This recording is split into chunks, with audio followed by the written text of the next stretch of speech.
In this video, I'm going to take you through the cryptocurrency exchange, eToroX.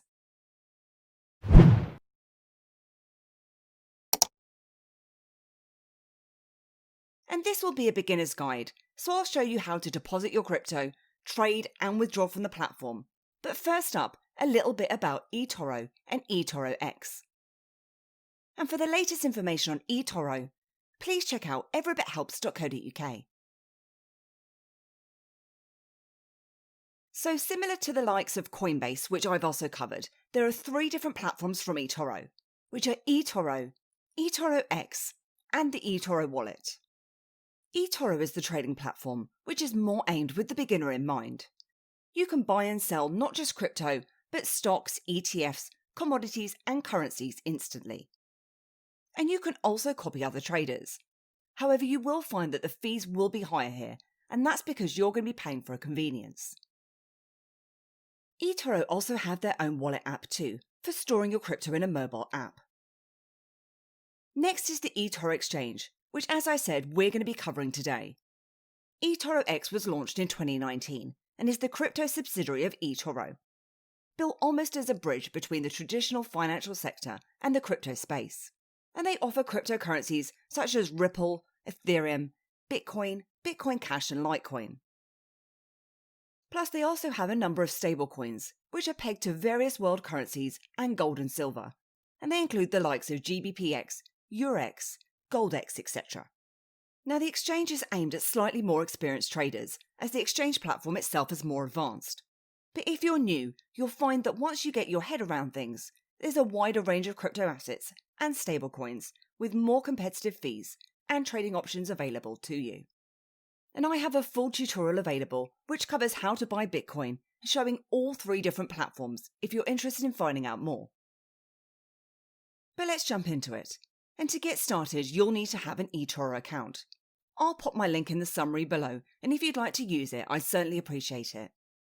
And once you've completed the verification process in your eToro trading account, you'll be able to sign into the eToroX exchange by using your eToro username and password. So once you're signed up or logged in, you'll instantly be presented with the dashboard. However, before we start looking at this, we'll need some crypto to trade with. So let's head across to My Funds at the top of the screen. And this is where you'll see your balances and available assets. Now you will see that eToroX does allow deposits with US dollars. However, for those of you that are like me and aren't day traders, it might not work out for you, as the minimum deposit here is $10,000. So I'm going to be swiftly moving away from that option, and the same applies for withdrawals too, so just be aware of that before you start trading for US dollars, for example, and then get your funds stuck. For crypto assets, there's no minimum deposits required. And as you can see, there's a whole host of different types of stablecoins here, pegged to various different world currencies. There's also cryptos like Bitcoin, Ethereum, Ripple, and Stellar available. For the purposes of this tutorial, I'm going to be depositing some Bitcoin. And when I click on to deposit, it will then provide me with a QR code and a wallet address that I can send my funds across to. And I can send that across from the likes of a wallet or another exchange. Just make sure though that you are sending the correct type of crypto to this address.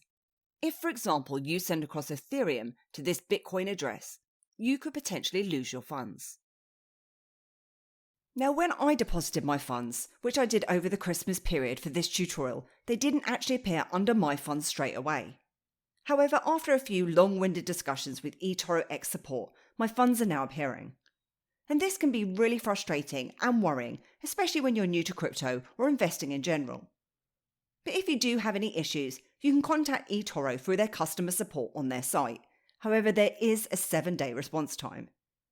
I'd also recommend contacting them via Twitter, where they're slightly more responsive, but they just can't answer all the questions that you may have. But once you've sent your funds across to eToroX and they're available, you can now go ahead to the dashboard to start trading.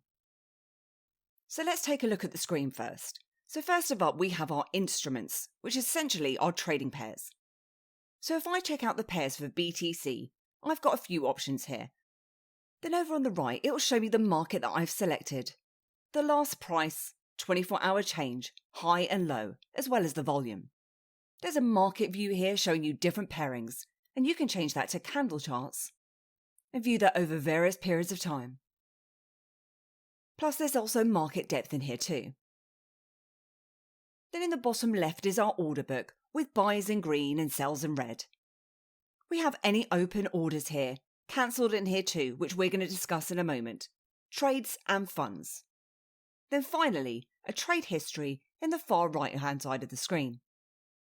Now if you want to place a trade, you can simply highlight the instrument and then click onto Place Order. And there's a couple of different order types to select from the list here, which are either limit orders or market orders.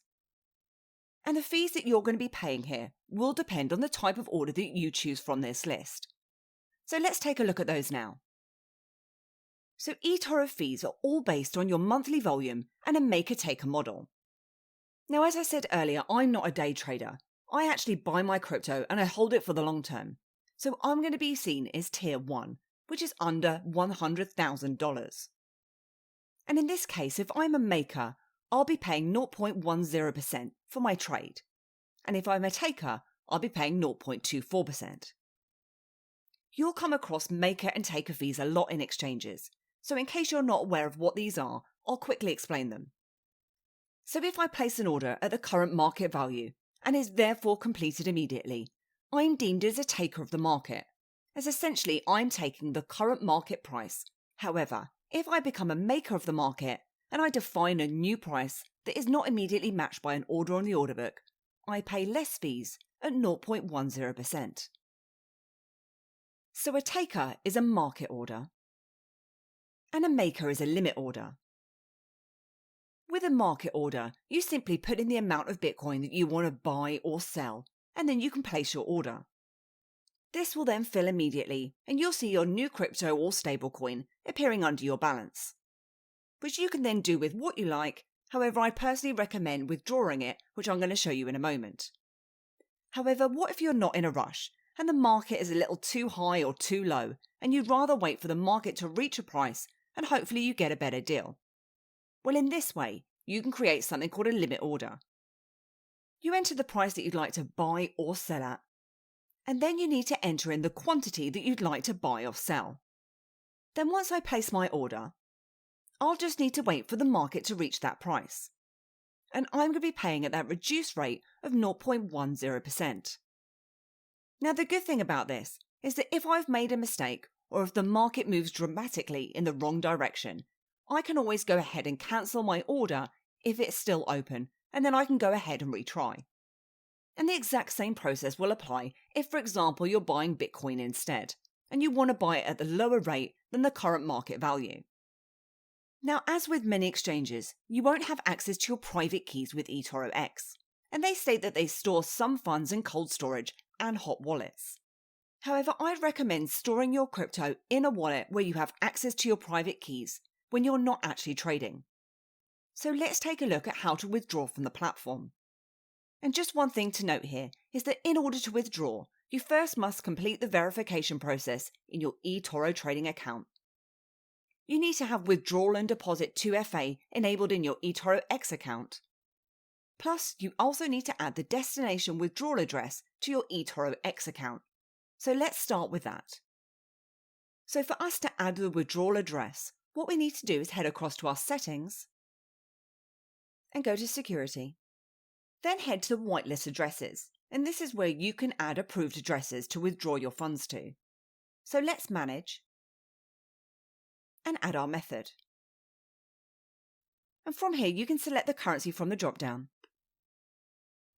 You can also give the wallet address a name. Then you'll need to paste your receive address into the address section.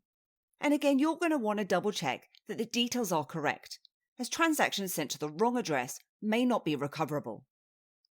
And once that's all done, you can click on to continue. You'll then receive a confirmation link to your registered email address, where you're going to need to confirm the address. And once that's all done, your withdrawal method will then be added into your account. So to withdraw, head across to My Funds. Click onto the asset that you'd like to withdraw. And you can now withdraw to that address. Now, the fees here that you're going to be paying are based on the asset that you're withdrawing. But as you can see here, Bitcoin is at 0.0006 BTC, which is actually about $13 at the time of this recording, which is pretty high. However, stablecoins are at a few dollars. And there are some withdrawal limits in here too. And they state that withdrawals can take up to 48 business hours. And you can also check the status of your withdrawal under Reports, and then click onto the Withdraw section. So that completes my walkthrough of the eToroX exchange. And I hope that you enjoyed this video today, and if you did, then please give me a like, hit the subscribe button, and please do head over to my website at everybithelps.co.uk for more tips, reviews, and step-by-step guides. Thanks, and I'll see you soon.